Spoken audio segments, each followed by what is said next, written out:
Très heureux de parler du climat parce que c'est un problème vraiment important qui est d'actualité, bien sûr, comme vous savez. C'est un problème évidemment complexe et donc parler du climat, mais aussi des négociations de la COP21 qui sont en ce moment et aussi des transitions énergétiques, c'est-à-dire des solutions qu'on peut essayer de trouver pour sauver le climat, disons.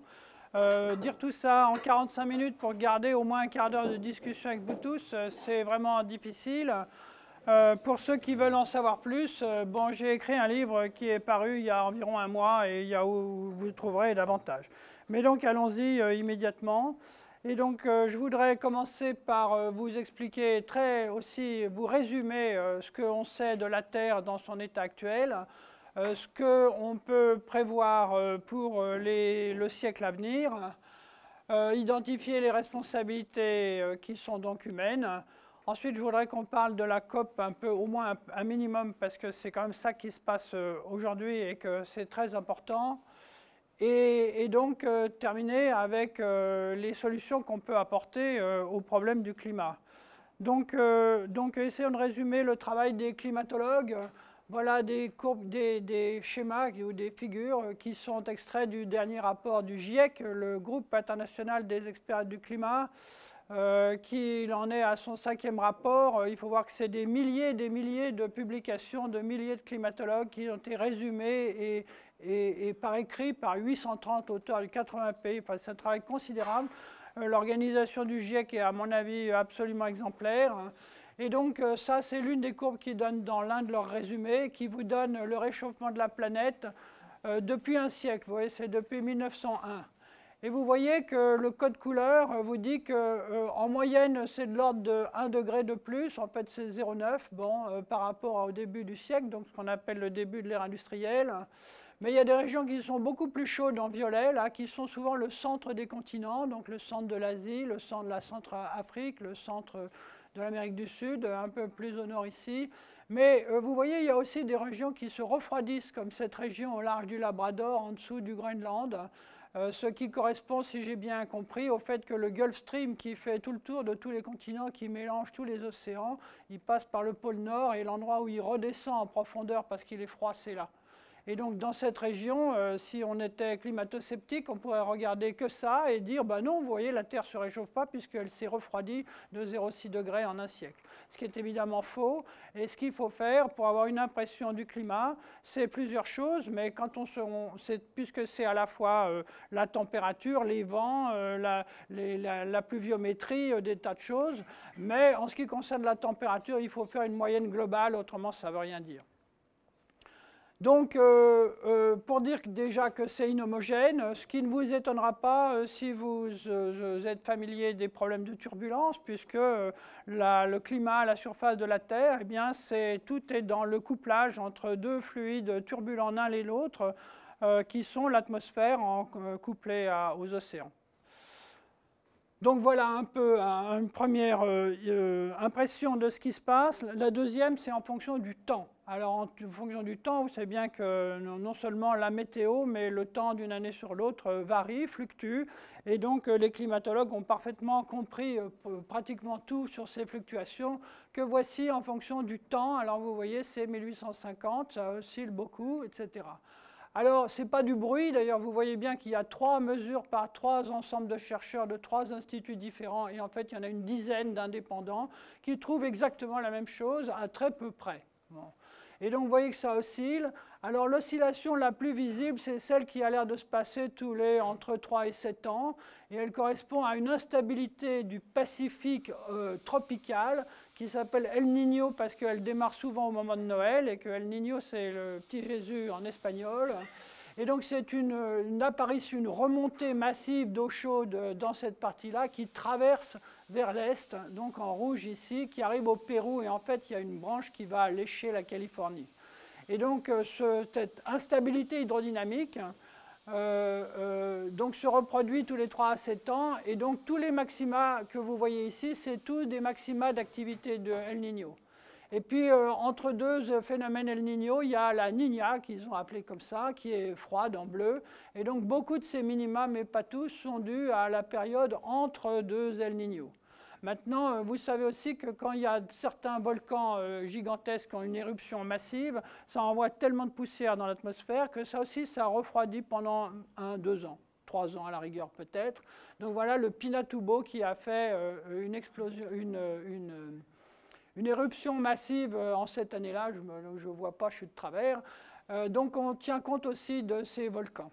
Et puis vous voyez qu'en plus, il y a des périodes de pause, un peu comme ça, et peut-être ici, dont on comprend aussi l'origine. C'est d'autres types d'instabilité qui durent plus longtemps, dont l'une s'appelle l'oscillation atlantique multidécennale, et l'autre l'oscillation pacifique décennale. Donc c'est des oscillations massives qui durent une dizaine ou quelques dizaines d'années, et qui sont responsables en particulier de ce grand plateau entre 1940 et 1970, après lequel la montée de la température a recommencé. Alors je dis tout de suite que la presse, et même d'ailleurs certains climatologues dans le rapport du GIEC, ont dit qu'il y avait peut-être un petit plateau ici, entre 1998, qui était un gros événement El Niño, et 2012, qui était la fin des données qui ont été analysées par le GIEC. Simplement, vous qui êtes meilleur physicien que moi, vous n'aurez pas de difficulté à comprendre que trouver la pente dans une courbe qui a autant de fluctuations, ce n'est pas franchement sans barre d'erreur gigantesque. Et donc savoir si ça descend, si ça monte ou si c'est stable n'est pas absolument évident. Mais on a évoqué peut-être à nouveau une oscillation atlantique multidécennale ou l'autre du Pacifique pour justifier ça. Sauf que depuis, il est apparu 2013 qui était beaucoup plus chaud que 2012, 2014 qui a battu tous les records de température depuis toujours, et 2015 qui est presque fini, mais dont nous savons déjà qu'elle sera encore plus chaude que 2014. Et donc quand on rajoute 2013, 14, 15, à ce moment-là, on retrouve exactement la même pente qu'avant, c'est-à-dire environ 1/10 de degré d'augmentation de la température moyenne par décennie. Donc personnellement, je pense que l'histoire d'un possible hiatus ou pause, comme on en a entendu parler, entre 1998 et 2012, est un problème réglé, il n'y en a pratiquement pas. Dis Benjamin, on peut... Oui, Madeleine. La même pente, tu la vois entre 1910 et 1960. Alors, ce que les climatologues sérieux, donc il va falloir que je devienne plus précis, expliquent, c'est qu'il y a une tendance à la hausse qui accélère parce qu'en fait la quantité de CO2 dans l'atmosphère augmente sans arrêt, à laquelle se superposent des oscillations qui sont ces instabilités hydrodynamiques. Et donc cette courbe avec des pauses ou des pentes, etc., en fait il faut la modéliser, c'est ce qu'ils font, avec une tendance générale continue, plus des oscillations dont certaines sont difficiles à prédire, mais qu'on peut observer. Quand on fait une carte de la température de l'océan, on voit bien qu'il y a eu une oscillation dans sa phase plus ou moins. Ça va ? Bon, bah c'est bien. Un mot de plus pour les sceptiques, on ne voit pas très bien là, c'est dommage, mais il y a donc, puis je ne veux pas trop parler de ces sceptiques parce qu'on a vraiment des choses plus intéressantes à raconter, mais quand même, il reste des gens qui prétendent que l'origine du réchauffement climatique, qui d'ailleurs est contestable d'après eux, c'est les fluctuations de l'activité solaire. Alors, donc, Édouard Barr et Gilles Delègue ont déjà publié il y a 7 ans des courbes qu'ils ont un peu actualisées ici et qui vous montrent en rouge la température globale de la Terre. Donc, on retrouve un certain nombre de mesures les unes sur les autres qui sont, c'est pas la même échelle, mais c'est la même courbe que tout à l'heure. Donc, on voit la température qui augmente avec des fluctuations. Je vous ai déjà dit que c'était El Niño, les volcans, etc. Bon. Et ici, c'est les fluctuations de l'activité solaire qui, elles aussi, se mesurent, bien sûr, et qui prouvent qu'il y a effectivement un certain nombre de fluctuations. D'ailleurs, le Soleil a des cycles qui sont connus, il y en a plusieurs, ça correspond à différents modes, etc. Mais, bon, sauf si on prend la température juste des États-Unis dans une période de temps courte, bien choisie, et auquel cas on arrive à trouver quelques coïncidences entre 2 maxima et un minimum, eh bien, en fait, il n'y a pas de corrélation, d'autant plus que, comme vous voyez, on est dans une période où l'activité solaire, en fait, diminue, alors que la température continue à augmenter. Alors là, ils ont d'autres arguments en expliquant que c'est des contre-réactions positives, etc. Mais là, bon, si vous voulez savoir ce qu'on en pense vraiment, j'ai publié 5 pages pour la science, le dossier, donc ce n'est pas le mensuel, c'est le dossier. J'ai 5 pages sur les climato-sceptiques, dont certains en particulier, pour vous expliquer pourquoi je pense que la science a réfuté leurs arguments. Donc, ah oui, j'oubliais de dire, parce que je vais arriver au modèle, que les climatologues ne font pas seulement des mesures, ils font aussi des modèles. Ces modèles, à chaque rapport, sont de plus en plus précis. Je vois que je parle sous le contrôle de certains vrais climatologues, alors j'espère que, mais il ne faut pas hésiter à m'interrompre, sont de plus en plus précis. Et en particulier, on connaît l'amplitude de ce qu'on appelle le forçage radiatif, c'est-à-dire la puissance au niveau du sol par mètre carré, qui correspond à la variation de la température. Et donc, ce qui est dû aux gaz à effet de serre, je vais y venir tout à l'heure, et à diverses sortes de contre-réactions qui sont positives ou négatives, ça dépend, les nuages, plein de choses, les aérosols de différentes sortes, c'est 2,65, il y a une petite barre d'erreur que je n'ai pas indiquée, mais bon, c'est dans mon livre, j'espère, qui est de 2,65 watts par mètre carré en ce moment. Quant à l'amplitude de l'effet des fluctuations du Soleil, c'est seulement 0,15 watts par mètre carré, donc ce n'est pas nul, mais c'est complètement négligeable, enfin, c'est très petit par rapport au forçage radiatif qu'on observe et qui est responsable de tout ce que je vais vous expliquer maintenant, la fonte des glaciers, l'augmentation de niveau des mers, l'augmentation de la température même en profondeur, tout un tas de choses que dont ces modèles rendent compte de manière précise et à mon avis très fiable. C'est pour ça que les prédictions du GIEC me semblent tout à fait fiables et que j'y viendrai tout à l'heure, mais je vais autant le dire tout de suite. L'origine principale des incertitudes sur le siècle à venir, il y a une certaine incertitude dans les prédictions du modèle, mais l'incertitude principale, c'est quelle politique énergétique va être mise en œuvre. Est-ce que les États vont se mettre d'accord à la COP21 pour arrêter de brûler du pétrole, charbon, gaz ou pas? Tout ça en abrégé, et je continue. Juste, oui. Sébastien, quelle serait la température de la Terre s'il était un corps noir Moins parfait. 18 degrés. Et combien se feraient les fluctuations dues au rythme solaire dans ce cas-là? Oh là, tu m'en demandes beaucoup, il y a peut-être quelqu'un qui sait, mais c'est faible, hein, je crois. Bon, les fluctuations sont moins faibles. 18 degrés centigrades. Alors, moins 18 degrés, puisque tu me poses la question, mais là, il va falloir que je déborde de mon temps si je commence à répondre à ça. Mais il y a quelque chose de très intéressant, c'est que quand on fait un modèle, on peut prendre une surface qui a quelques kilomètres d'altitude, qui est effectivement à moins 18 degrés, parce que c'est entièrement absorbé en dessous de cette surface, et donc c'est la surface qui réémet l'infrarouge, la chaleur de la Terre. Donc à ce niveau-là, on peut faire ce calcul dont tu parles, et on trouve moins 18 degrés. Et ce qui se passe en ce moment, parce qu'il y a aussi des objections là-dessus, c'est que l'altitude de cette surface est en train de monter à cause de l'augmentation du CO2. Et c'est l'augmentation de l'altitude de cette surface à moins 18 degrés que la température au niveau du sol augmente. Parce qu'il y a des gens qui expliquent que c'est déjà saturé, l'atmosphère absorbe tout, les raies d'absorption de l'infrarouge sont déjà absorbés, oui, mais sur l'ensemble de l'épaisseur. Et donc la surface à laquelle l'infrarouge commence à voir l'extérieur, c'est cette surface à moins 18 degrés, et elle est de plus en plus haut, et c'est pour ça qu'au niveau du sol, c'est aussi de plus en plus chaud. C'est vrai? Oui. Ah. Alors bravo. Je continue. Donc, c'est quelques kilomètres, je dirais 3000 mètres. Plus haut que ça, mais ce n'est pas dans la stratosphère qui, elle, se refroidit, au contraire. Bon, alors, bon. Donc, allez voir les vrais climatologues. Bon. Donc, je continue parce qu'autrement...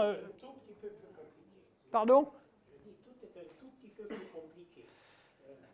Je n'en doute... Disons, quand vous dites, par exemple, que ces oscillations sont parfaitement comprises, ce n'est pas tout à fait exact. Et justement, c'est pour ça qu'on ne peut pas très bien les prévoir, parce qu'on ne les comprend pas assez bien. Je l'ai dit, on les mesure, on voit qu'elles existent, et donc, mais les prévoir, non, c'est comme les instabilités hydrodynamiques, c'est chaotique ce système. Oui. Donc, merci quand même de l'avoir précisé. Donc les conséquences, ça commence par, enfin moi j'aime bien commencer par les glaciers et les banquises qui fondent, ne serait-ce que pour répondre à des gens, comme j'ai entendu hier un certain Dominique Bourg, qui est un philosophe professeur à Lausanne, qui explique que oui, les gens ne s'intéressent pas au climat parce que de toute façon on n'en voit pas les conséquences. Alors je suis désolé, mais on voit les conséquences dès maintenant. Donc les glaciers et les banquises fondent. Eh bien voilà deux photos, je les ai quand même choisies un peu exprès, mais tout de même, qui montrent l'étendue de la banquise. Donc c'est de la glace flottante, contrairement aux calottes polaires qui sont sur les continents. La banquise au pôle Nord en fin d'été, c'est-à-dire septembre 1999 et 2012. Et vous voyez qu'en 13 ans, eh bien, la surface de la banquise au pôle Nord a diminué de manière absolument colossale. Bon. Alors, si on ne fait rien, vous verrez que tout à l'heure dans les scénarios, il y a ce qu'on appelle le business as usual. Donc si on ne prend pas de mesures, eh bien, il est vraisemblable que vers 2050, à quelque chose près, la glace de la banquise du pôle Nord aura entièrement fondu. Alors bien sûr, ça fait plaisir à des transporteurs de cargo variés qui vont se dire que ce sera plus court pour changer de continent, de passer par le pôle Nord. Mais il faut voir que la surface au pôle Nord sera, au lieu d'être réfléchissante comme la banquise, sera absorbante parce que c'est de l'eau. Et que ça va augmenter d'un seul coup considérablement l'effet du rayonnement sur la température. Et ça, c'est inclus, bien sûr, dans les scénarios du GIEC. Maintenant, ce qu'on voit surtout en France, c'est les glaciers qu'on connaît. Alors, je vous ai mis ici la mer de glace en 2015. Je savais que l'épaisseur du glacier diminuait de plusieurs mètres par an. Pas ici, ça a complètement fondu, mais plus haut sans doute. À la gare du Mont-en-Vert, on rajoute une échelle assez souvent, même peut-être tous les ans. Une échelle se fait 3 mètres. Bon. Et l'année dernière, ça est descendu de 3,50 mètres si les chiffres que j'ai lus sont exacts. Donc vous voyez que la mer de glace est en train de disparaître. Mais les glaciers du Rhône, donc pour M. Dominique Bourg, Suisse de Lausanne, il n'est jamais allé voir les sources du Rhône, eh bien ça c'était en 1900 le glacier, et là en 2008, ben, il est là-haut quoi. Bon. Et le glacier Columbia en Alaska a reculé de 15 km et perdu 300 mètres d'épaisseur en à peine 27 ans. Donc le retrait des glaciers est considérable. Et je vais en rajouter une couche tout à l'heure, mais je voudrais dire tout de suite que les glaciers continentaux, le fait qu'ils fondent, ça fait monter le niveau des mers, je vais y venir. C'est aussi la source d'eau douce de tous les continents. Dans les régions chaudes, on a de l'eau dans les fleuves, parce que c'est bien utile pour faire de l'irrigation l'été, même en France. Hein. Et que donc, pour l'irrigation, pas seulement pour boire, la disparition progressive des glaciers est très préoccupante. Alors, tout à l'heure, à propos du Groenland, je dirais autre chose sur ce qu'on appelle le vélage des glaciers. Si j'oublie, il faudra me le redire. Donc, je viens de mentionner que l'une des conséquences de la fonte des glaciers, c'est de faire monter le niveau des mers. Et voici quelques courbes. Donc, il faut se rendre compte, attention alors à nouveau, d'autant plus qu'il y a des gens qui vont vous dire oui, la Terre a toujours connu des oscillations entre des périodes glaciaires et interglaciaires, où c'était plus chaud, moins chaud. Bon. Il faut voir que dans le dernier âge glaciaire, il y a 22 000 ans, la température était 5 degrés plus basse qu'aujourd'hui, et que dans ces conditions, comme c'est près de 0 degré, ça a un effet considérable sur les glaciers. Et donc, il y avait dans toute l'Europe du Nord des glaciers de plusieurs kilomètres d'épaisseur.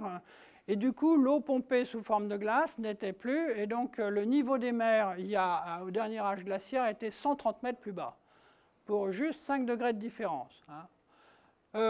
Simplement, donc maintenant, j'ai une autre courbe bientôt, je crois, on est plutôt dans une période interglaciaire. Donc l'essentiel des glaciers a fondu, mais ça s'était stabilisé, disons, depuis environ 3 000 à 4 000 ans. Et puis, d'un seul coup, depuis un siècle, c'est reparti vers le haut. Voilà un zoom de la même région qui vous montre le début de l'âge glaciaire et la hausse du niveau des mers qu'on observe depuis donc environ un siècle. Et voilà encore plus précis. Alors ce coup-là, c'est depuis 1994 jusqu'à 2014 ou 15 même. Et donc vous voyez, cette courbe qui a quelques fluctuations bien sûr, nous dit que le niveau des mers monte de 3,3 mm par an. Peut vous paraître pas beaucoup ou beaucoup, je ne sais pas. En tout cas, c'est beaucoup plus que la moyenne avant. Et donc, comme je vous ai dit, il y en a les 2 tiers qui sont dus à la fonte des glaciers continentaux et un tiers qui est dû simplement à la dilatation de l'eau en surface. Alors, 3,3 mm par an, vous multipliez par 100 ans, ça fait jamais que 33 cm. Hein. Mais enfin, les prédictions du GIEC, c'est entre 40 cm et 70 ou quelque chose comme ça, selon la politique énergétique. Mais attention, ça c'est en 2100, mettons même 1 mètre au pire. Il faut voir que si tout le Groenland fond, et je vais vous en reparler tout de suite, là le Groenland à lui seul, il va faire monter les mers de 6 mètres. Et à plus long terme, si tous les glaciers continentaux fondent, c'est 15 mètres. Ça devient très fort, mais même 1 mètre, c'est déjà beaucoup. Alors, un mot sur le vélage qui provient des vaches qui font des veaux. Ça provient du fait que quand la température monte, par exemple près du Groenland, l'eau est plus chaude et elle s'infiltre un peu en dessous en faisant fondre la surface de contact entre le glacier qui avance, bien que ce soit un frottement solide, et la roche qui est en dessous. Et donc à partir du moment où il y a cette lubrification de l'avancée des glaciers, parce que à l'interface glace-roche, c'est devenu liquide, alors là, la vitesse accélère, et c'est ce qu'on observe en ce moment dans 2 glaciers gigantesques du Groenland, qui sont en train d'accélérer leur déplacement, donc la fabrication d'icebergs au large du Groenland, et rien que ces 2 glaciers, à eux tout seuls, c'est 1 mètre de plus de hauteur des océans. Si mes chiffres sont exacts. Pas de protestation, je continue. Dans les Alpes, d'ailleurs, ça existe déjà, hein, quand ça arrive. Et d'ailleurs, récemment, on a mesuré que l'isotherme 0 degré en l'été 2015 est passé par 4807 mètres, le sommet du Mont Blanc. Donc ça arrive, et à ce moment-là, il y a une avalanche de sérac qui peut faire des centaines de morts. C'est déjà arrivé. Oui. Quand tu dis la fonte de tous les glaciers, tu comprends l'Antarctique? L'Antarctique est une calotte glaciaire continentale, oui, c'est pas une banquise flottante. Oui. Donc si on regarde ta somme, le Groenland c'est aussi presque aussi important. Le Groenland est très important là-dedans, je n'ai pas les chiffres exactement en tête. Il est beaucoup plus petit que l'Antarctique, mais il a peut-être des risques de fondre bientôt qui sont supérieurs à ceux de l'Antarctique, qui est une grosse masse où la température n'est pas exactement... Mais quand même, dans ton projet à 15 mètres, il y a plus de... Ça, c'est dans plusieurs siècles si on continue comme ça. Il n'y en a plus en Antarctique aussi. Pardon? Non, non, non, sûrement pas en 2100 en tout cas. L'Antarctique Est est plutôt en train d'augmenter. Oui, alors j'espérais éviter ça, mais effectivement, la circulation des vents et des océans et de l'océan aux alentours de l'Atlantique est très particulière. D'ailleurs, là-haut au pôle Nord aussi, hein, il y a plein d'instabilités partout. Et donc, il se trouve que la banquise flottante autour du glacier de la calotte polaire de l'Antarctique, il y a d'un côté, elle augmente en surface, et de l'autre côté, elle diminue. Alors, c'est la mer de Ross et la mer de je ne sais plus quoi. Il y a ça dans mon livre. Mais continuons, parce que, bon, il y a, effectivement, quand on rentre dans les détails, c'est d'ailleurs passionnant, hein, mais on se met à voir des choses très compliquées qui sont toutes intéressantes, mais qui doivent moduler les... Je résume, oui, je suis physicien, pas climatologue, je suis désolé. Donc, je continue. Donc, ma façon à moi, un peu réductrice à nouveau, de comprendre ce qui se passe, c'est de dire que bien sûr, il fait plus chaud au niveau de l'équateur, hein, donc il y a plus d'évaporation, et s'il y a plus d'évaporation, il va y avoir aussi plus de condensation ailleurs. Donc c'est pour ça que les modèles prédisent, et on observe qu'au niveau de l'équateur, la désertification augmente, au niveau des tropiques, il y a plus non seulement de pluie, mais aussi de tempêtes, d'ouragans, etc., et aussi dans les latitudes nord.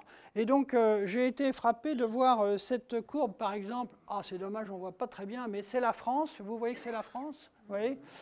C'est le niveau des précipitations, donc c'est la pluviométrie sur 50 ans, soit 1960-2010.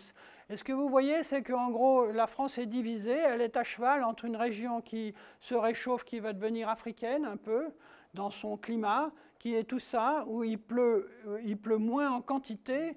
Mais attention, l'air est plus chaud, il contient davantage de vapeur d'eau et en cas d'orage, il peut y avoir des pluies torrentielles plus importantes. Et la France du Nord, où au contraire, les étés sont tous pourris, il pleut 50% de plus en 50 ans. Et donc les gens qui croient qu'on va déplacer la Champagne en Angleterre pour faire du raisin, je crois qu'ils se trompent un peu là, oui, parce que ça ne va pas être comme ça. Bon. Oui, je continue parce que j'ai envie de tout vous raconter, mais je ne peux pas. Bon, il faut que j'avance. Le problème des cyclones et autres ouragans est très délicat. Les gens du GIEC sont très prudents, mais quand même, il y a plusieurs endroits que j'ai lus où ils expliquent que dans les régions cycloniques, c'est-à-dire tropicales, où il y a déjà une certaine activité cyclonique, l'intensité de ces cyclones est très probablement en train d'augmenter. Alors, ça c'est pour vous faire un peu peur, mais bon, enfin quand même, Katrina, en 2008, des vents de 280 km/h, 1800 morts, 108 milliards de dollars. Mais 2013, Haiyan dans les Philippines, c'était déjà 360 km/h. Moi, je trouve ça complètement affolant. 7350 morts. Et celui-là, c'est le dernier, c'est Patricia, Mexique. Alors, on a atteint 380 km/h apparemment.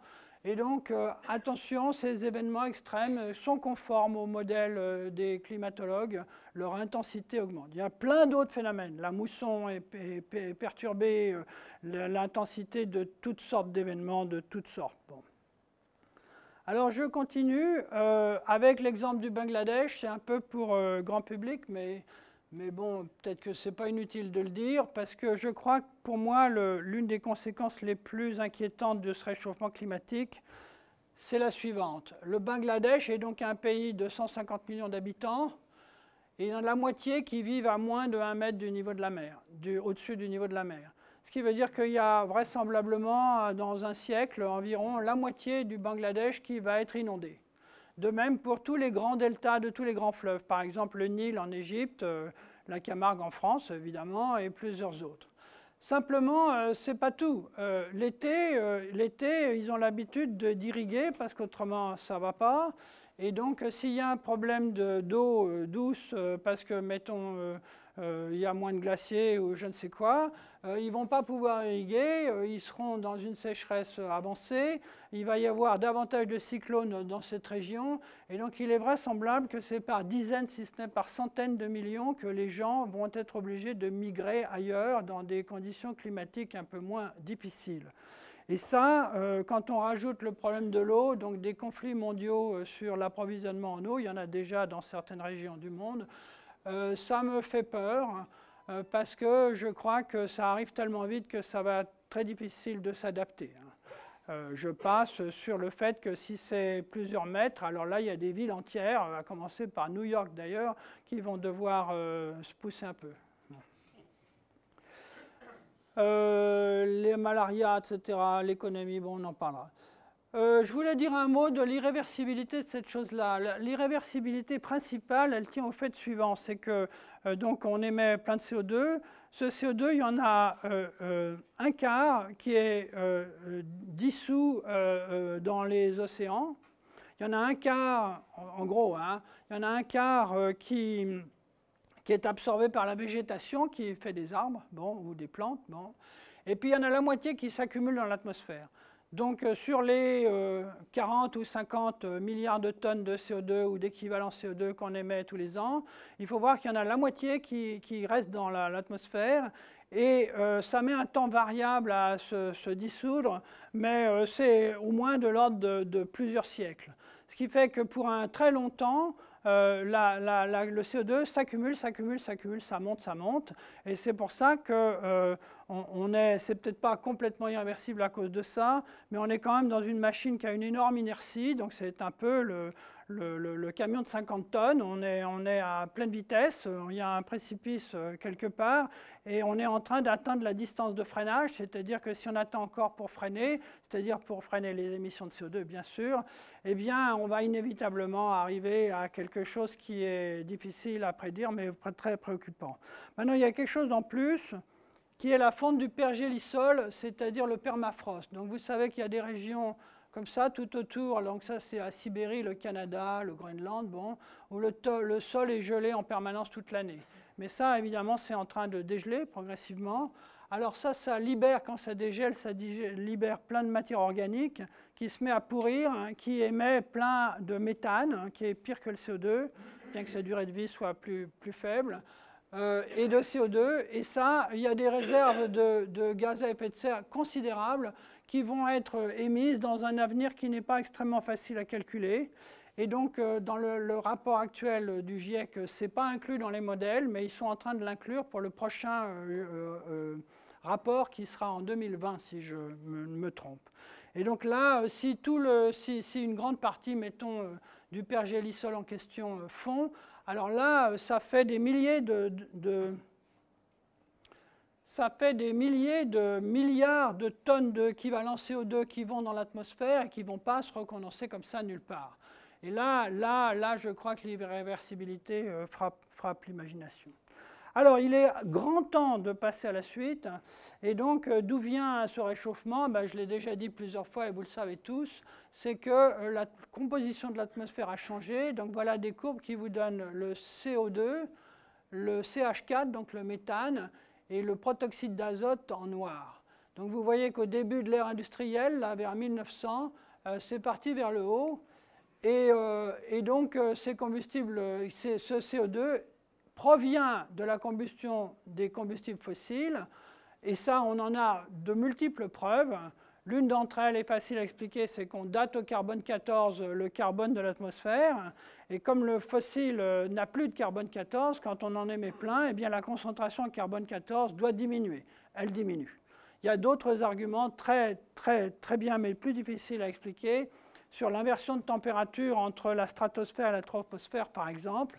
Mais je crois que maintenant, la preuve de l'origine anthropique, comme on dit, THRO, de ce CO2 ne fait aucun doute. C'est l'activité humaine, on brûle du charbon, du pétrole et du gaz. Au passage, j'avais mis en bleu que ce CO2, je vous ai dit tout à l'heure qu'il y en avait un quart qui était dissous dans les océans. Ce faisant, comme le CO2 est acide, les océans et les mers qui sont légèrement basiques, ce qui permet aux crustacés, aux planctons et aux corails d'être stables. Leur pH diminue, donc il est de l'ordre de 8,2, quelque chose comme ça, et il diminue, on prévoit 7,6 bientôt, et ça met en danger toute la chaîne alimentaire des poissons, puisque le plancton, etc., sont en danger. Aux gens qui croiraient encore qu'il y a toujours eu des périodes glaciaires, interglaciaires, des oscillations comme ça, et que même on confondrait la cause avec la conséquence ou je ne sais quelle sottise, eh bien voici une courbe qui vous donne ici la concentration en CO2 depuis 800 000 ans. C'est l'âge jusqu'auquel on peut remonter en faisant des carottes glaciaires dans tous les grands glaciers des deux pôles. Eh bien, on voit qu'effectivement, ça a oscillé, c'est chaotique entre des périodes glaciaires et interglaciaires. C'est parce que les histoires de changement de l'orbite et de l'axe de rotation de la Terre, c'est des trucs qui sont chaotiques, c'est l'influence des autres planètes, par exemple, et que tout ça, c'est pas périodique, c'est relativement aléatoire, tous les environ 100 000 ans, mais avec beaucoup de... Bon. Donc, vous voyez que, alors on ne voit pas bien, c'est dommage, mais moi, donc on voit que la concentration en CO2 a toujours oscillé entre 180 et 280 parties par million. C'est des ppm en volume. Hein. Mais vous ne voyez peut-être pas, mais ici, là, sur le dernier trait, là, ça monte à 400, c'est-à-dire jusque-là. Et donc pour qui prétendrait que ça a toujours été comme ça, la température a toujours oscillé, je crois que là est la preuve que non, il se passe quelque chose de pas naturel, de différent de ce que la Terre a connu depuis au moins des centaines de milliers d'années.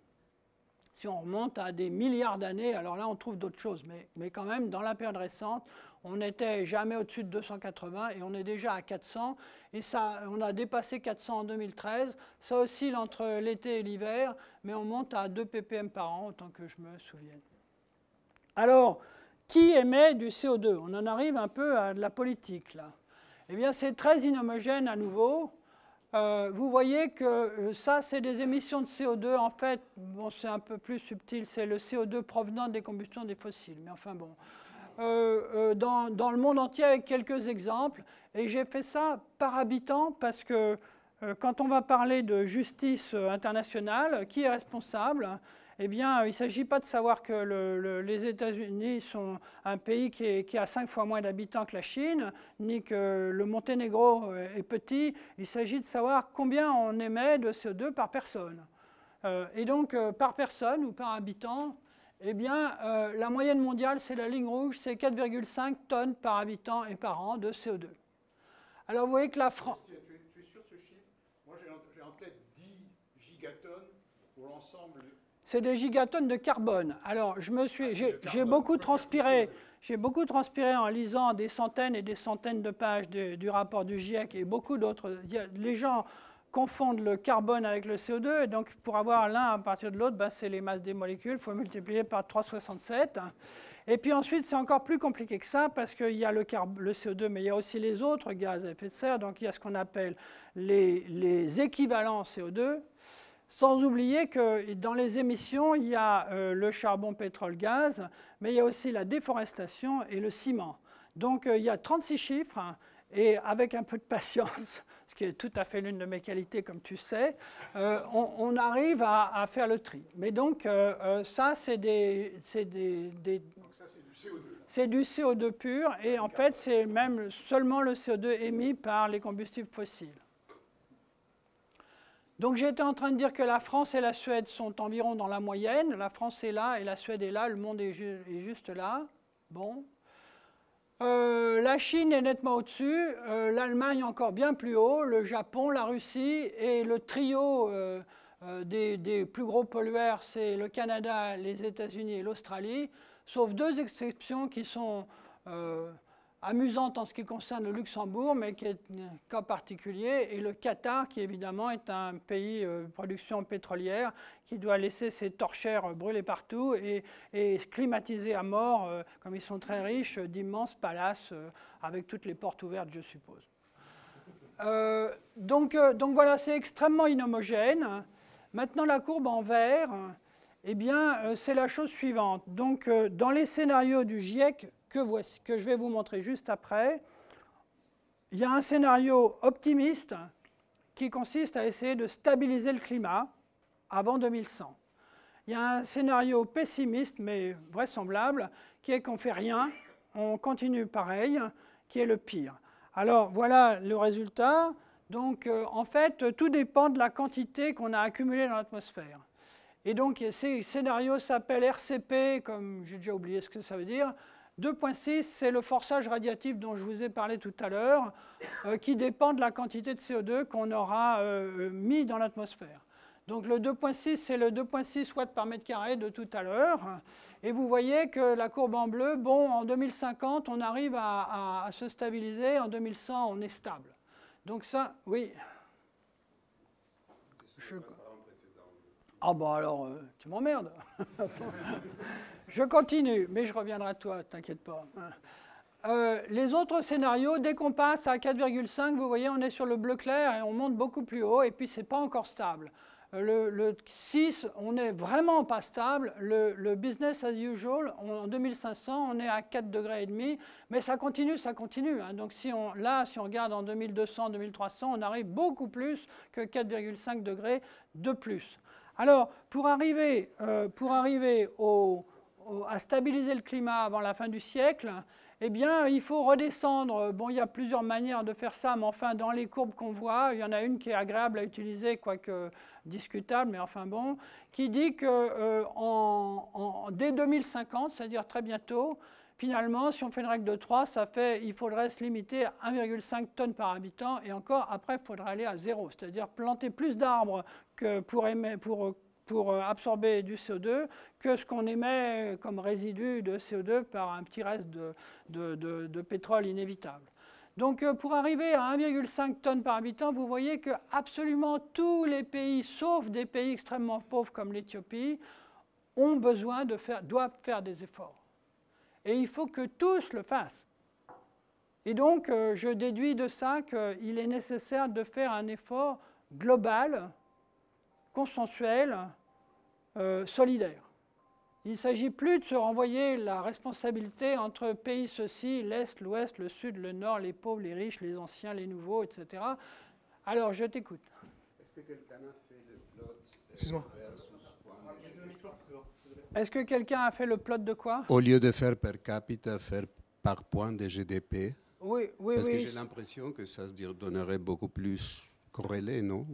Oui, c'est-à-dire qu'effectivement, bon, tu as raison de souligner que ceci, comme tout à l'heure, est réducteur.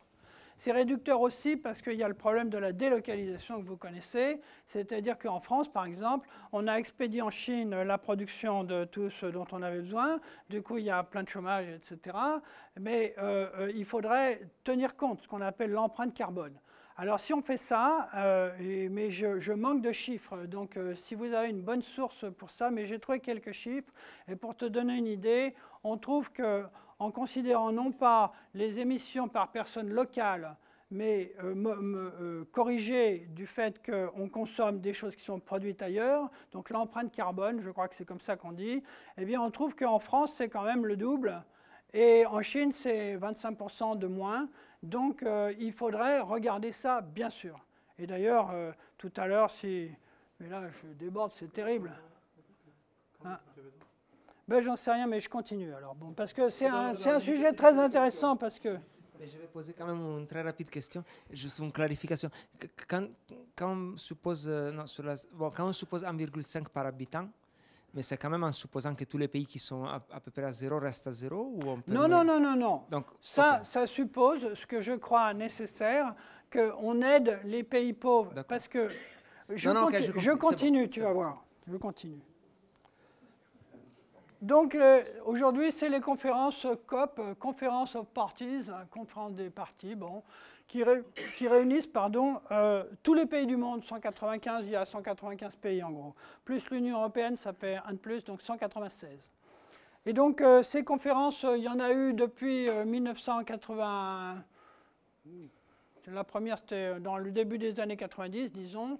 Il y en a plusieurs qui sont célèbres. Kyoto, c'était la troisième en 97. Copenhague, un échec magistral en 2009. Et cette année, c'est la COP 21. Et donc, il faut voir, et c'est très important, que les pays n'ont jamais réussi à se mettre d'accord sur un mode de vote, si vous voulez, de prise de décision. Et donc, les décisions doivent être prises à l'unanimité. Et donc, mettre d'accord 195 pays aussi différents que tout ce que vous imaginez, géographie, politique, culture, tout ça, c'est pratiquement impossible. Et donc, comme c'est impossible, il n'y avait que deux solutions, à mon avis. Donc, ils ont choisi la première qui consistait à laisser chaque pays définir ses objectifs en fonction de ses motivations personnelles.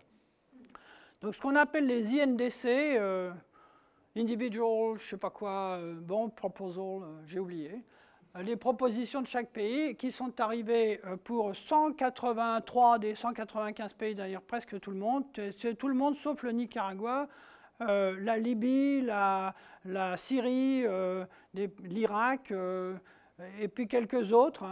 Eh bien, donc, dans ces propositions, on en trouve de toutes les couleurs.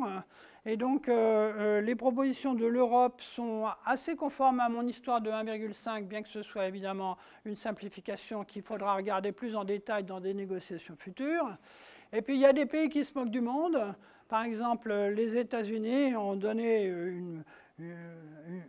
une sorte de faux exemple de générosité en disant qu'ils diminuaient de 28% en 2025, parce que personne ne prend les mêmes dates. Bon, mais eux, ils ont pris ça par rapport à 2005, qui était, comme ils ont refusé de signer Kyoto, entre 1990 et 2005, pendant 15 ans, ils ont augmenté. Et donc 28% de moins que 2005, en fait, ça représente seulement 15% de moins que 1990, qui est la date de tous les autres. Donc les propositions des Américains, surtout compte tenu du fait qu'ils émettent 16 ou 17 tonnes par habitant, alors qu'il faut descendre à 1,5, sont très, très insuffisantes, de mon point de vue. Mais enfin, dans un premier temps, et là je brûle un peu les étapes, mais autant accélérer, si depuis 21 conférences qu'on n'arrive nulle part, on arrive enfin à un avis commun, comme quoi il y a un réchauffement climatique, c'est vrai. La responsabilité humaine est vraie, c'est vrai. Il faut réduire les émissions de gaz à effet de serre tout de suite, pas en 2030 comme veut le faire la Chine, qui se moque elle aussi du monde. Mais enfin bon, si on arrive à ce que tous les pays soient d'accord là-dessus, et que ça répond à une autre question, il faut aider les pays pauvres à se développer en construisant des sources d'énergie propres. Et construire une centrale électrique qui n'émet pas de CO2, c'est beaucoup plus cher que de construire une centrale électrique sale. Donc il faut les aider. C'est pourquoi il y a ce qu'on appelle un fonds vert. Le fonds vert a été estimé par des négociations qui ont dû être très difficiles, mais que je ne connais pas en détail, à une centaine de milliards de dollars par an. Il y a aussi des discussions, est-ce un don ou un prêt? Bon. Mais 100 milliards de dollars par an, je voudrais juste vous dire que, compte tenu de l'énergie consommée, etc., c'est l'équivalent de 1 centime par litre d'essence. Et donc, personnellement, comme vous voyez, je m'enflamme tout seul, mais je le fais souvent. Et je considère que discutailler pour contribuer à quelque chose qui représente 1 centime le litre de plus de taxes sur le litre d'essence, c'est pas très fair, comme on dit. Bon. Je continue. Il y a une autre solution qui n'est pas incompatible avec la précédente. C'est ce que je vous ai dit tout à l'heure, c'est-à-dire revenir au grand principe. Ça consiste à dire, bon, les droits de l'homme sont ce qu'ils sont. La justice internationale, ça consiste à dire, il n'y a pas de raison que des pays aient le droit d'émettre par habitant plus que d'autres. Donc si c'est ça, on arrive sur mon 1,5 tonnes, bien qu'il faille faire quelques corrections. Alors je crois que même ça, c'est totalement irréaliste pour la COP 21. Ça pourrait très bien être utile pour la COP 22, qui aura lieu à Marrakech, parce que là, à supposer, espérons, qu'on se mette d'accord au moins sur cette première étape, il va falloir revenir sur toutes les propositions de tout le monde afin éventuellement de les ajuster un peu. Alors comment savoir si des propositions sont suffisantes ou insuffisantes? Eh bien moi j'ai qu'un seul critère, c'est celui-là, de comparer avec les scénarios du GIEC qui proposent de stabiliser le climat. Ce pourquoi il y a une étape intermédiaire en 2050 qui est d'essayer de tendre vers 1,5 tonnes de CO2 en 2050, étant entendu qu'il ne faut pas s'arrêter là, il faut continuer, il faut vraiment arriver à zéro. Bon. Alors, voilà pour mon petit plaidoyer. Et donc, comment... oui, alors comment... Il y a aussi un mot qui revient beaucoup dans les journaux, c'est le mot contraignant. Est-ce que l'avis va être contraignant ou pas? J'ai mis longtemps à comprendre ce que ça voulait dire ça. Si j'ai bien compris quand même, il y a des avis et des traités. Les traités seraient légalement contraignants et les avis seraient contraignants d'une manière plus subtile que j'ai du mal à comprendre. En tout cas, ce qui est certain, c'est que la raison pour laquelle les États-Unis n'ont pas signé Kyoto, c'est ce qu'a dit M. George Bush à l'époque. Il a dit « The American way of life is not negotiable ». Point. Et ensuite, de quoi ils ont fait semblant de proposer le protocole de Kyoto au Sénat américain ou à la Chambre, qui a voté à l'unanimité le rejet du protocole de Kyoto. Parce qu'il n'est pas question d'imposer quoi que ce soit aux Américains. Voilà. Alors, ni moi, ni vous tous, ni personne vraisemblablement n'arrivera à contraindre les États-Unis. Bon. Mais c'est là que la solution, bon, il y a longtemps que je ne fais plus de politique, mais là quand même, c'est de les convaincre. Et donc, il faut que les citoyens américains expliquent à leurs gouvernants que ce n'est pas une question de voter républicain ou de voter démocrate, c'est une question de sauver la planète et que pour ça, leurs propositions sont insuffisantes. J'ai été surpris de constater comment on fait pour convaincre qu'il faut faire des efforts. Eh bien, il faut à la fois des carottes et des bâtons.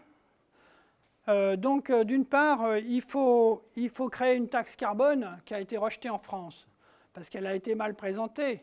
Mais les Suédois qui ont très bien développé ça, c'est un exemple admirable que j'explique là-dedans, ils ont créé une taxe carbone à un bas niveau qu'ils ont augmenté progressivement afin de réussir l'objectif de réduire. Il faut ajuster la taxe carbone progressivement pour qu'on abandonne progressivement les combustibles fossiles. Donc je ne crois pas qu'il soit possible de définir une taxe carbone universelle. Le carbone n'a pas un prix universel à mon avis, ça dépend des régions, des pays, etc. Et donc il faut donc une contrainte de l'ordre des taxes, mais il faut aussi offrir, on va y venir bien sûr, des alternatives. Les gens qui viennent en banlieue le matin à Paris, s'ils n'ont pas des transports en commun électriques propres, de bonne fiabilité, etc., ils vont continuer à prendre leur voiture. Mais si on leur offre de bons transports en commun électriques qui fonctionnent, ils vont avoir envie de gagner du temps et de ne pas être coincés dans les embouteillages. Et donc, il y a beaucoup de choses à faire, et là-dedans, vous voyez bien qu'il y a une sorte de travail de conviction à effectuer à l'égard des populations. Et je suis très heureux de voir, comme me l'a expliqué Claude Henry, qui est un remarquable économiste, professeur avec Madame Laurence Toubiana à Columbia University. Madame Laurence Toubiana est dans le haut du haut de la délégation française à la COP21. Il m'a expliqué qu'aux États-Unis, en particulier en Californie, on voyait de plus en plus de gens qui exigeaient des banques, des assurances, des sociétés de placement, etc., qui fassent de l'investissement, peut-être dans des choses qui rendent moins, mais qui soient, du point de vue de l'environnement, plus utiles. Bon. Et il y avait dans le monde encore aujourd'hui, c'est une idée qui progresse beaucoup, et je crois que ça fait partie aussi, bien que moi les fonds de pension ce ne soit pas vraiment mon truc, ça fait partie des multiples initiatives individuelles que tout le monde peut prendre pour essayer de convaincre et d'investir dans du décarboné et pas dans du carboné. Alors, comment... Il faut quand même encore 10 minutes là, hein. Ça va? 10 minutes, ça va. Vous allez tenir le coup? Ouais. Moi, peut-être. Comment atteindre un objectif aussi ambitieux que de pratiquement supprimer tous les combustibles fossiles? Bon. Alors, donc, je vous ai déjà expliqué qu'il fallait des réductions massives dans de très nombreux pays. Je vais sauter un peu là-dessus. Donc, il me semble que... Bon, enfin, je continue. Bon. Donc, en France, d'où vient le CO2 qu'on émet? Donc, c'est les chiffres du ministère. Et vous voyez que les émissions de CO2, elles viennent principalement du transport, donc toutes les voitures, les camions, les bus, les tracteurs agricoles, tout ça. L'habitat, donc c'est le chauffage des maisons, le chauffage de l'eau chaude essentiellement. Un petit peu pour l'énergie, pas beaucoup, mais quand même un petit peu, parce que l'énergie est presque, d'ailleurs ça m'étonne un peu, là, ça me paraît beaucoup, parce que... Ah oui, mais l'électricité... Oui, enfin en tout cas, l'électricité... Oui, mais justement... Oui, c'est justement ce qui me gêne tout à coup en parlant, parce que l'électricité est pratiquement entièrement décarbonée en France, puisqu'il y a 77% de nucléaire. Bon, quoique le nucléaire met peut-être un tout petit peu de CO2, mais très très peu. Bon. Ensuite, il y a 13% de barrages hydroélectriques, c'est non moins magnifique du point de vue de l'absence de pollution. Après, il y a quelques petites bricoles, mais pas grand-chose. Il y a un peu d'éolien, 3% d'intermittents éoliens et photovoltaïques. Et puis, il reste 2-3 bricoles que j'ai oubliées. Peut-être un peu de biomasse, du biocarburant, des choses comme ça.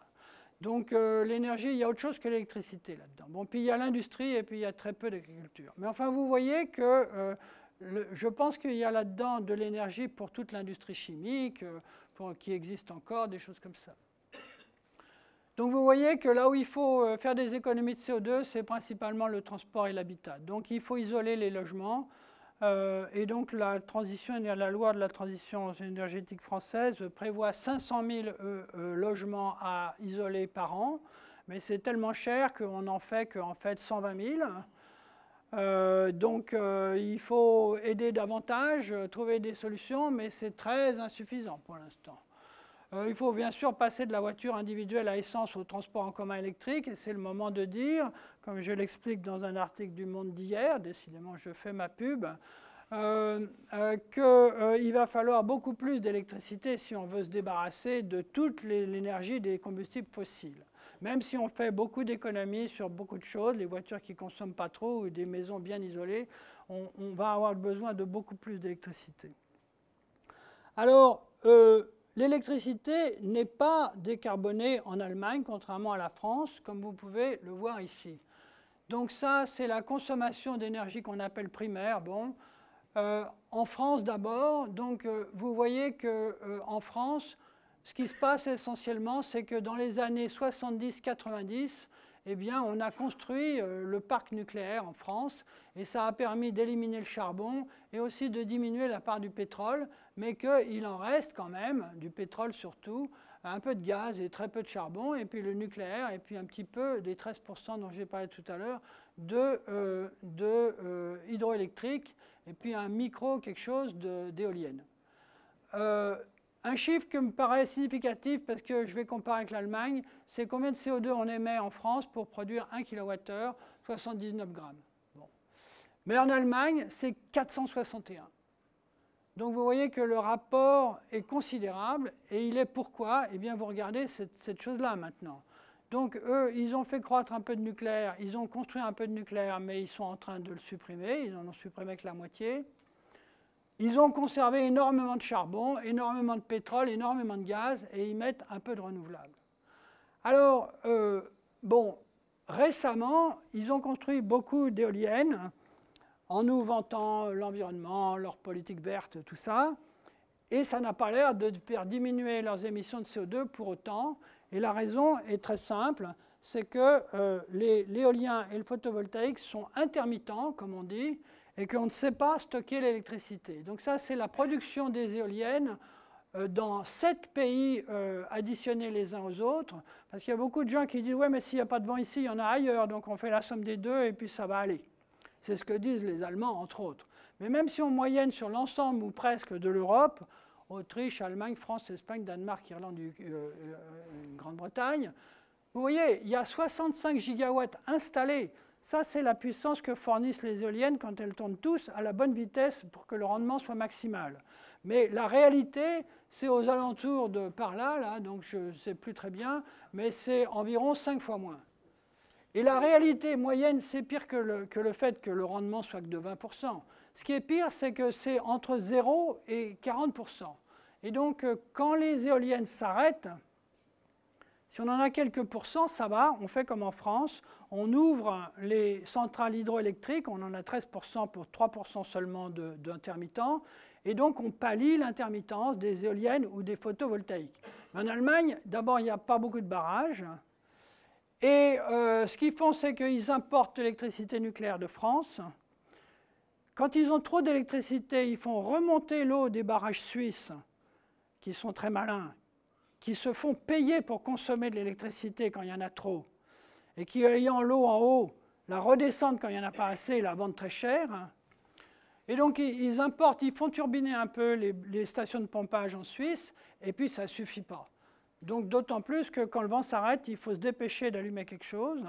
Et donc ils ont construit autant de puissance de centrales à flamme, charbon et lignite, dont ils sont le premier producteur mondial, afin de pallier l'intermittence de leur renouvelable. Et le Est-ce que tu ne vois pas d'avancement dans le stockage d'énergie et d'électricité? Est-ce qu'il y a des avancements qui peuvent être faits pour stocker l'énergie qui est générée? Alors, je voulais y venir après, mais c'est une excellente question et j'ai beaucoup de choses à dire là-dessus. Mais pour l'instant, en tout cas, on ne sait pas stocker l'énergie massivement à un coût abordable, bien que les batteries fassent des progrès, par exemple, ou qu'on puisse imaginer de stocker l'énergie sous forme d'hydrogène ou de méthanation de la biomasse, des déchets agricoles, des tas de choses comme ça. Il y a de la recherche à faire là-dedans, il y a beaucoup de progrès à faire. Pour l'instant, il y a aussi beaucoup de publicité mensongère. Par exemple, la société Tesla, bon, pendant que j'y suis, je continue, mais je vais déborder là, c'est sûr. Hein, bon, mais ces questions sont bien, quoi. Donc, vous savez qu'on commence à voir sur le marché des voitures électriques. Il y en a une, je me suis fait engueuler parce qu'on n'a pas le droit à la radio de dire les noms, de faire de la publicité, mais ici, la radio n'écoute pas. Bon.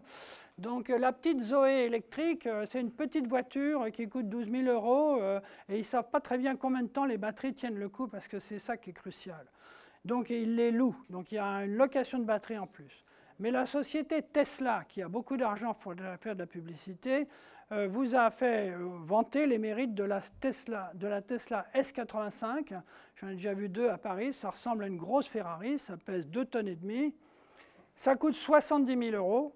Dans les 70 000 €, il y a 40 000 € de batteries qui sont du lithium-ion. Et vous savez que les batteries lithium-ion qui sont aussi là-dedans, eh bien, j'ai fini par trouver, ils avouent que ça supporte 1000 ou au grand maximum 2000 recharges. Alors, tous les jours, ça fait 3 ans. Et donc, je pense que les gens qui sont prêts à acheter une voiture à 70 000 € dont il faut changer les batteries tous les 3 ans à 40 000 sont rares, quoi. Voilà.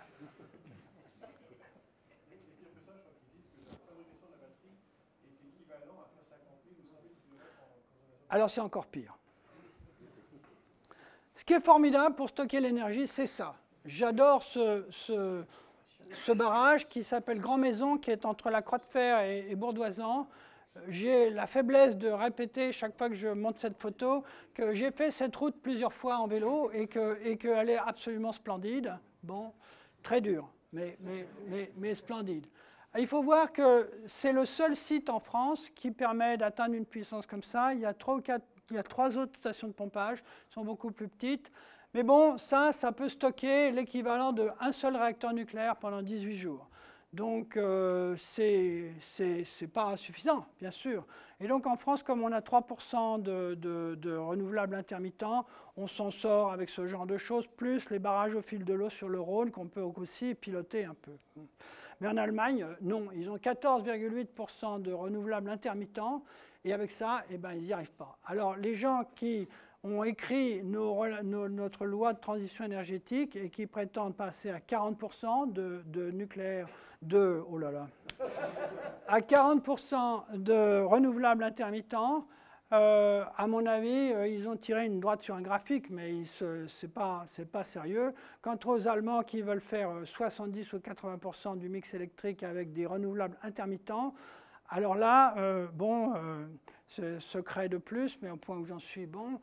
On a eu des réunions très instructives à l'Académie avec les Allemands. Et en privé, c'est-à-dire à table, ils m'ont dit, ben oui, bien sûr, c'est impossible, sans le nucléaire français, on n'y arrive pas. Alors, je vois des yeux comme ça, et ils disent, mais qu'est-ce que vous attendez pour le dire? Bon, on pourrait faire un communiqué. Il était hors de question de critiquer Mme Merkel, et encore moins question de remettre en cause le principe historique culturel de l'Allemagne, qui est que le charbon, c'est la richesse. Donc, bon, voilà. Alors, le photovoltaïque, le photovoltaïque sur toiture, mais le rendement du photovoltaïque, c'est seulement 12%. On tire à peu près 10 watts par mètre carré en moyenne. Ça coûte très cher, mais ça fait beaucoup de progrès. Donc, j'espère que les panneaux photovoltaïques vont devenir vraiment moins chers. Il restera exactement le même problème de stockage, parce que ça ne marche pas à 20 h quand tout le monde rentre chez soi et veut du courant à la prise de courant, parce qu'il faut faire la cuisine, il y a la télévision à allumer, etc. Donc, il y a le même problème, et là, j'avais mis l'exemple de la S85 de chez Tesla. Il y a quelque chose qui me paraît mieux, en particulier pour beaucoup de pays désertiques. Oui. Une question sur le photovoltaïque. L'énergie de réduction de la silice en silicium est récupérée en combien de temps dans les installations de rendement actuelles? Et ensuite, quelle est la durée de vie de la cellule? Alors, oui, la durée de vie n'est pas gigantesque. Et puis en 3 ans de production pour récupérer l'énergie. En plus, il faut les nettoyer, les et panneaux. après combien de Philippe, temps laisse-moi finir, parce que là, le Souki va me tuer. Je ne sais pas où il est. Là. Donc, je crois que le solaire thermique à concentration, c'est bien, surtout pour beaucoup de pays chauds qui n'ont pas de technologie particulière et qui n'ont pas d'eau non plus pour refroidir des centrales nucléaires, sûrement pas. Et donc, il y a plusieurs principes. Il y a ceux-là, vous voyez, c'est des miroirs paraboliques qui sont d'ailleurs orientables, avec un fluide chaud qui est au point focal de ces miroirs. Et donc, ça chauffe un réservoir.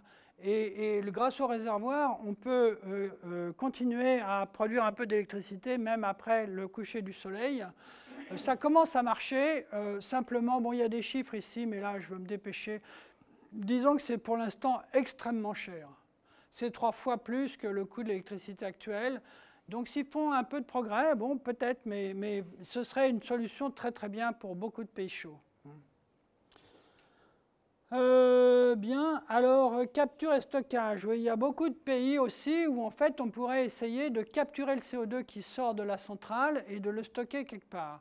Et donc, oui, je crois que c'est une très bonne solution pour beaucoup de pays, en tout cas, qui ne peuvent pas avoir de nucléaire, puisque vous avez compris que je crois qu'en France, c'est quand même une source d'énergie incontournable, ou en tout cas très, très utile. Donc, en fait, la technologie de capture du CO2, elle est déjà au point. Hein. Les pétroliers font déjà ça parce qu'on peut réinjecter du CO2 dans des puits en fin de vie afin de faire sortir davantage de gaz naturel ou de pétrole. Donc, c'est déjà au point. Ça ne coûte pas si cher que ça, hein, 35 à 50 dollars la tonne de CO2. Ça revient à doubler le prix de l'électricité pas chère, c'est-à-dire soit le charbon, soit le nucléaire, qui ne sont pas chers tous les deux. Donc ça rendrait beaucoup de choses compétitives par rapport à du centrale à charbon nettoyé, quoi, enfin, avec capture-stockage. Le problème principal, à mon avis, quand on regarde dans le détail, c'est que stocker, ça mérite de la recherche, ça encore. Il faut trouver des sites en très grand nombre pour stocker non pas du CO2 à l'échelle de la centaine de millions de tonnes par an, mais à l'échelle de 10 milliards de tonnes au moins par an. Et donc, il n'y a pas du tout assez de puits de gaz naturel en fin de vie. Il faut aller chercher ce qu'on appelle des aquifères salins profonds. Pourquoi pas traverser la nappe phréatique, ça ne me fait pas particulièrement peur. Tout le monde fait ça depuis toujours, en particulier en France, à Lac, par exemple. Bon. Donc, il y a beaucoup de publicité mensongère sur l'eau du robinet qu'on allume avec un briquet, mais c'est complètement idiot. Bon, enfin bref. Donc, il faudrait améliorer, rechercher le nombre de sites suffisants, améliorer la rentabilité de ce truc et surtout être sûr que ça ne fuit pas quand même et que le CO2 ne remonte pas. Mais je trouve que c'est quand même une voie à considérer.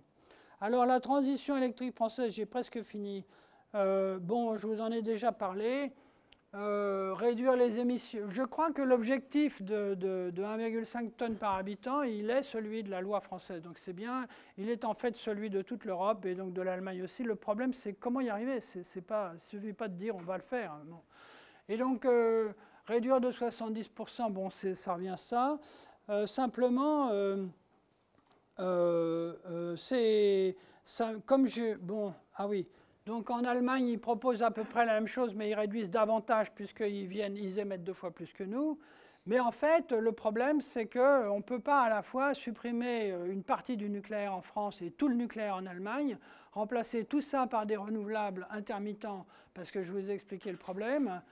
Et donc, que faire? Alors récemment, il y a même eu une publication d'un rapport de l'ADEME, qui est l'agence officielle de défense de l'environnement et de la maîtrise de l'énergie, je crois, qui proposait 100% carrément de renouvelables. Alors là, mon sang n'a fait qu'un tour et ma plume aussi, et j'ai écrit un article donc, qui est paru dans Le Monde hier, que vous pouvez lire, où je dis, écoutez, bon, soyons sérieux, quoi. Alors, que faire? Eh bien, il n'y a pas de solution miracle. Il faut faire de la politique, il faut faire de la recherche. Je crois que si on inventait une méthode révolutionnaire pour stocker l'électricité, ce serait formidable, mais j'en connais pas. Mais enfin, si vous avez des idées, c'est le moment. Améliorer ce qu'on sait faire, bon. Capturer, je vous ai dit. Et développer le nucléaire. Alors, juste un mot, là, parce que, bon, je ne vais pas rentrer dans la description de l'ensemble des problèmes du nucléaire en 30 secondes. Il y a des endroits où c'est hors de question. Pour maîtriser le problème de sûreté du nucléaire, il faut avoir la technologie, la maîtrise de la technologie, ce qui n'est pas donné à tout le monde. Il faut un minimum de stabilité politique afin d'avoir le minimum de transparence. On a vu ce que ça donne à Fukushima avec une agence privée qui ne faisait pas les améliorations de sûreté au fur et à mesure qu'on les faisait ailleurs, par exemple, ou qui optimisaient la rentabilité de leur installation en installant leur réacteur nucléaire au ras de l'eau parce que c'est moins difficile de pomper l'eau qu'en haut de la falaise, comme ils l'ont fait au bout d'un certain temps quand même. Ils ont rasé la falaise pour mettre les centrales au niveau de l'eau. C'est démentiel. Enfin bon, ils savent bien qu'il y a des tsunamis quand même. Bon. Donc il y a beaucoup de choses à maîtriser si on veut que le nucléaire soit relativement sûr, et c'est certainement pas possible. Donc j'ai déjà dit, peut-être, plus je m'y perds, mais quand M. Sarkozy, on est en période électorale là bientôt, non? Oui, bon. Voulait vendre des réacteurs nucléaires à la Libye de M. Kadhafi 2 ans avant l'effondrement du régime que vous savez, c'est à hurler, quoi. Bon. je me méfie un peu du nucléaire low cost des Coréens du Sud et des Chinois, mais il faudrait voir. Il faudrait avoir une agence, une autorité de sûreté comme en France, mais à l'échelle internationale. Il faut beaucoup de révolutions dans les mentalités, dans la politique, dans la réintroduction de la solidarité au lieu de l'individualisme, du libéralisme que nous connaissons. Donc il y a beaucoup de choses à faire, le problème est très difficile, on en est qu'à la première étape avec COP21 et maintenant je m'arrête, sans oublier de vous dire que mon livre est vachement bien et que j'en ai pas à vous donner parce que j'en ai plus et que je suis prêt à répondre à des questions s'il y en a. Voilà.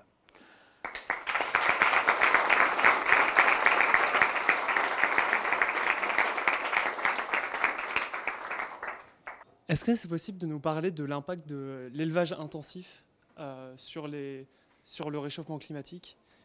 Parce que j'ai vu qu'il y avait des chiffres sur la courbe qui montraient toutes les consommations. J'ai l'impression que l'agriculture est largement sous-estimée dans ce graphique. Oui, alors effectivement, j'ai omis de parler de ça. Le problème inclut le problème de la déforestation. Parce que pour faire de l'élevage intensif, il faut aussi déforester dans beaucoup de régions, en particulier le Brésil. La déforestation est à l'origine d'une grande partie des émissions de CO2, donc c'est très grave. Au lieu de garder des arbres qui absorbent du CO2, on brûle tout ce carbone sans replanter. À propos de cette déforestation, ça sert aussi, avant de servir à faire de l'élevage intensif, à cultiver des palmiers à huile, en particulier au Brésil. Et les palmiers à huile, ça fournit une huile que la France importe pour fabriquer des biocarburants. Donc en France, on insère 7%, je crois, de biocarburants dans le carburant à la pompe.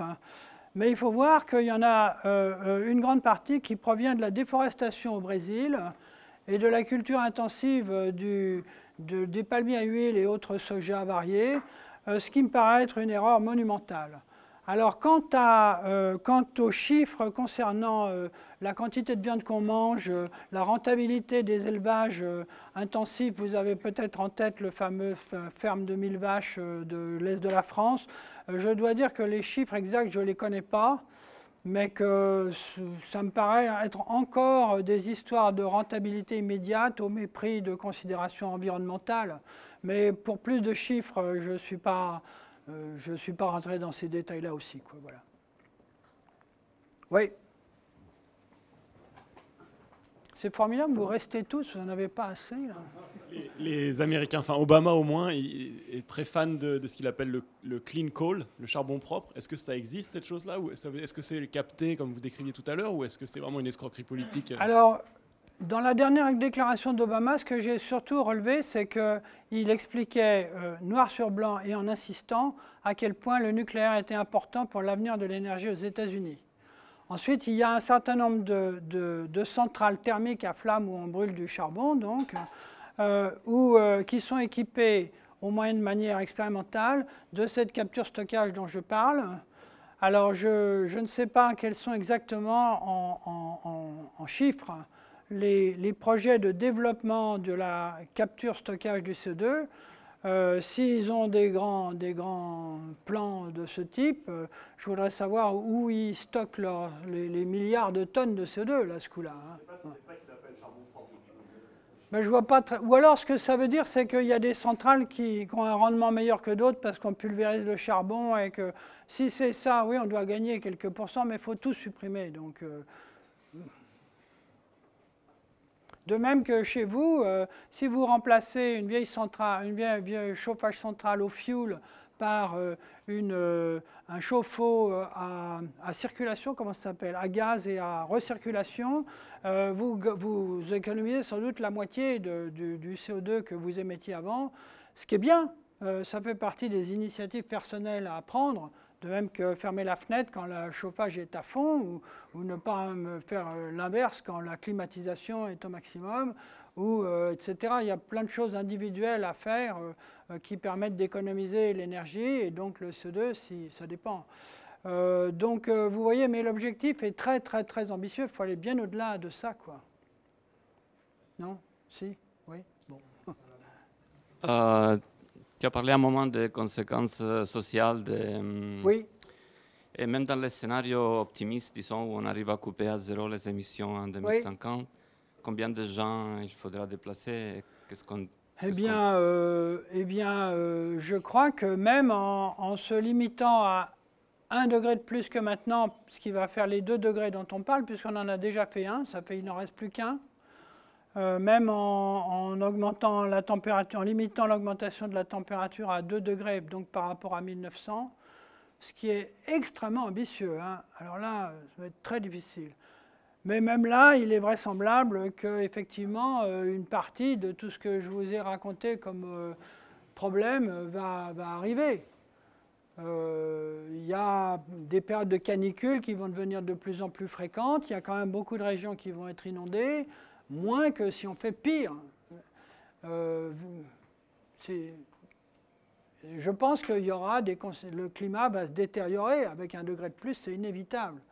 Savoir précisément de combien, quand on lit le rapport du GIEC, on voit bien qu'ils sont prudents. Ils disent il est probable, il est extrêmement probable, il est pratiquement sûr que, enfin ils ont 4 niveaux de certitude comme ça.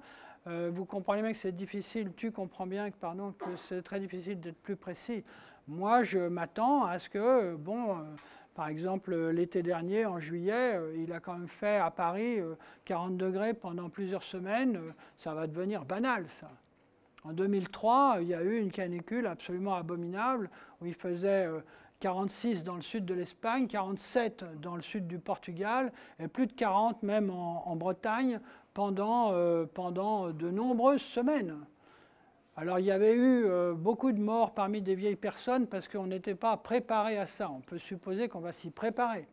De même, la frontière du domaine de développement des moustiques responsables de la malaria s'étend vers le nord continuellement. Mais heureusement, on prend des précautions et la recherche médicale et pharmaceutique fait des progrès, donc il ne faut pas non plus trop affoler les gens. Mais ce sera, à mon avis, préoccupant. On peut juste, je pense, une ou deux dernières questions avec des réponses très courtes. Oui, je dirais rien du climat parce qu'il y a beaucoup à dire, mais qu'est-ce que vous pensez des initiatives privées sur le thermonucléaire? Vous savez qu'on disait que le thermonucléaire est l'énergie du futur et le restera toujours. C'était toujours à 40 ans d'ici, mais là maintenant on parle de 10 à 20 ans. C'est-à-dire des initiatives privées qui sont arrivées beaucoup plus loin que l'ITER n'arrivera en je ne sais pas combien d'années. 10 à 20 ans, c'est quoi? Courte question, courte réponse, désolé. Mais je n'ai pas compris ce que c'était le 10-20 ans. La fusion nucléaire. Fusion. Ah! Courte réponse. Voilà. Alors, la réponse va être très rapide. La fusion thermonucléaire, j'ai écrit beaucoup de choses, il m'a été interviewé ce matin. Dans 10-20 ans, non, c'est complètement ridicule. En 2200 et encore, il faudrait tellement de progrès que ça me paraît impossible. On a un séminaire sur ITER qui est accessible en ligne pour ceux qui sont intéressés. C'est sur le site web du séminaire général. Courte question, courte réponse. Oui, Sébastien, dans ton livre, tu dis bien des lacs artificiels, enfin des lacs de montagne, le turbinage. Tu dis que ce n'est pas seulement possible en France et en Suisse, mais aussi en Norvège. Bien sûr. Ça pourrait l'être aussi, par exemple, en Afghanistan, où il y a beaucoup de vallées peu possible, peuplées. Afghanistan, Question, je sais pas, peut-on transporter l'énergie électrique sur des distances pareilles? Peut-on produire de l'énergie, par exemple, dans les moulins à vent allemands et le transporter en Afghanistan et retour sans perdre les 100%? Non, déjà en Allemagne, à cause de l'intermittence de leurs sources, ils sont en train de vouloir, mais il y a beaucoup d'opposition à ça, tracer des lignes à haute tension à travers toute l'Allemagne parce que la production est au nord et la consommation au sud. Donc c'est déjà gigantesque. Transporter ça sur plus que des milliers de kilomètres, ça me paraît de la folie. Il y a des pertes, des coûts, etc. Bon. Donc ensuite, pour la Norvège, oui, la Norvège a la chance d'avoir énormément de barrages, ainsi que la Suède un peu, mais surtout la Norvège. Et la Norvège est très occupée à pallier l'intermittence des éoliennes danoises. Et donc ça fait déjà beaucoup pour eux. Et donc je crois que les Allemands font surtout appel aux Suisses parce que ce n'est pas tellement une question de distance, c'est aussi que la Norvège, ils ont déjà beaucoup d'intermittence à pallier. Enfin, c'est ma compréhension. Okay.